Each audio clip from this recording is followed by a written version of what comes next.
RRR 2 writer Rashika, anchor Nitin Dahiya, उनका struggle हमारी आजादी। हेलो दोस्तों, मैं नितिन आपका स्वागत करता हूं पॉलीग्रेड स्टूडियोज में। प्रीति लता वादेदार बंगाल की नेशनलिस्ट रिवॉल्यूशनरी थी।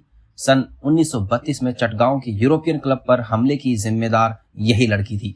कभी टीवी तो कभी फिल्मों में जो क्लब के बाहर dogs and Indians not allowed वाला बोर्ड आपने देखा होगा, तो वो बोर्ड इसी क्लब के बाहर लगा था। प्रीति लता और उनके इंडिपेंडेंस स्ट्रगल साथी क्रांतिकारियों ने इस क्लब को जलाकर मिटा डाला था। प्रीति लता ने 1928 में मैट्रिक की परीक्षा फर्स्ट डिवीजन में पास की। इसके बाद 1929 में उन्होंने ढाका के ईडन कॉलेज में एडमिशन लिया और इंटरमीडिएट की परीक्षा में पूरे ढाका बोर्ड में 5th पोजीशन पर आई थी। 2 साल बाद उन्होंने कोलकाता के बैथून कॉलेज से फिलोसॉफी से ग्रेजुएशन एग्जाम पास की। कोलकाता यूनिवर्सिटी के ब्रिटेन ऑफिशियल्स ने उनकी डिग्री को रोक दिया। उनकी मृत्यु के 80 साल बाद उन्हें डिग्री दी गई थी। जब वो कॉलेज की स्टूडेंट थी, यही उनका कांटेक्ट रिवॉल्यूशनरीज से हुआ। उन्होंने निर्मल सेन से युद्ध की ट्रेनिंग ली थी। स्कूली जीवन में ही वो बालचर संस्था की मेंबर हो गई थी। बालचर संस्था में मेंबर्स को ब्रिटिश रूल के प्रति सपोर्टिव रहने की शपथ लेनी होती थी। संस्था का ये रूल प्रीति लता को खटकता था, उन्हें बेचैन करता था। यही उनके मन में क्रांति का बीज पनपता था। बचपन से ही वो रानी लक्ष्मीबाई के जीवन चरित्र से खूब इन्फ्लुएंस हुई। शिक्षा के बाद उन्होंने परिवार की मदद के लिए एक स्कूल में नौकरी की। टीचर की नौकरी करते हुए उनकी मुलाकात फेमस रिवॉल्यूशनरी सूर्य सेन से हुई। प्रीति लता उनके ग्रुप की एक्टिव मेंबर बनी। पहले भी जब वो ढाका में पढ़ते हुए छुट्टियों में चटगांव आती थी, तब उनकी रिवॉल्यूशनरीज से मुलाकात होती थी और अपने साथ पढ़ने वाली सहेलियां उनसे जो तकरार करती थी कि वो रिवॉल्यूशनरी बहुत डरपोक है, लेकिन सूर्य सेन से मिलने पर उनकी रिवॉल्यूशनरीज के विषय में गलतफहमी दूर हो गई। एक नया विश्वास कायम हो गया। वो बचपन से ही न्याय के लिए बिना डरे विरोध के लिए तैयार रहती थी। स्कूल में पढ़ते हुए उन्होंने एजुकेशन सिस्टम के एक ऑर्डर के विरुद्ध दूसरी लड़कियों के साथ मिलकर विरोध किया था। इसीलिए उन सभी लड़कियों को स्कूल से निकाल दिया गया। प्रीति लता जब सूर्य सेन से मिली तब वो अंडरग्राउंड थे। उनका एक साथी रामकृष्ण विश्वास कलकत्ता के अलीपुर जेल में था। उनको फांसी की सजा सुनाई गई थी। उनसे मिलना आसान नहीं था, लेकिन प्रीति लता उनसे जेल में लगभग 40 बार मिली और किसी अधिकारी को उन पर डाउट भी नहीं हुआ। इसके बाद वो सूर्य सेन के नेतृत्व इंडियन रिपब्लिकन आर्मी में महिला सैनिक बनी।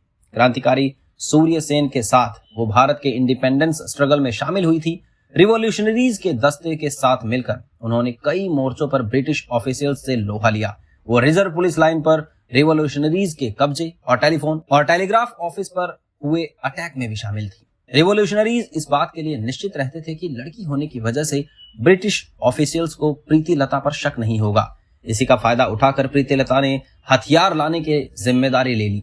प्रीति लता जब सूर्य सेन से मिली थी तो उनसे मिलना आसान नहीं था, क्योंकि वो अंडरग्राउंड थे। तमाम मुश्किलों के बावजूद वो इंडियन रिपब्लिकन आर्मी में शामिल हो गई। ईस्ट बंगाल के घल घाट में रिवॉल्यूशनरीज को पुलिस ने घेर लिया था और लड़ते हुए अपूर्व सेन और निर्बल सेन शहीद हो गए। सूर्य सेन की गोली से कैप्टन कैमरॉन मारा गया। सूर्य सेन और प्रीति लता लड़ते लड़ते भाग गए। अब रिवॉल्यूशनरी सूर्य सेन पर 10,000 रुपए का इनाम घोषित था। भागे हुए सूर्य सेन और प्रीति लता जिस सावित्री नाम की महिला के घर छुप कर रहे थे, वो रिवॉल्यूशनरी को आश्रय देने के लिए अंग्रेजों की नजर में आ गई।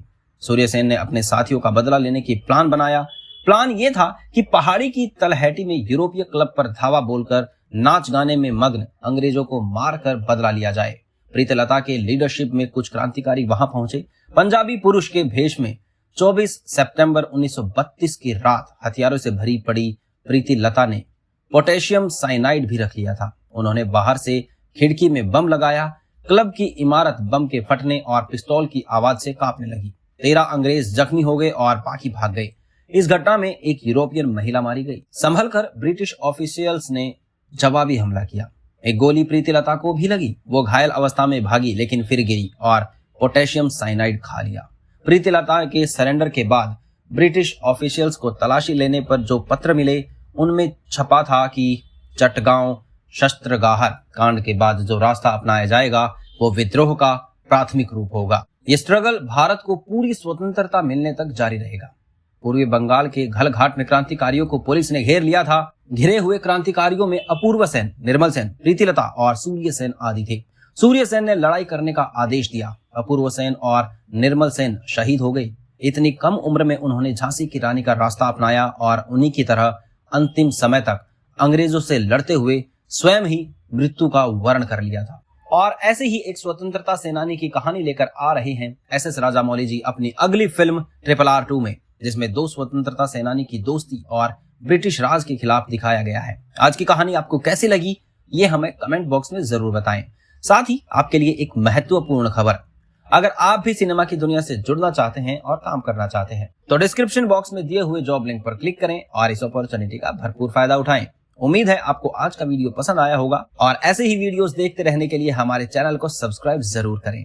धन्यवाद।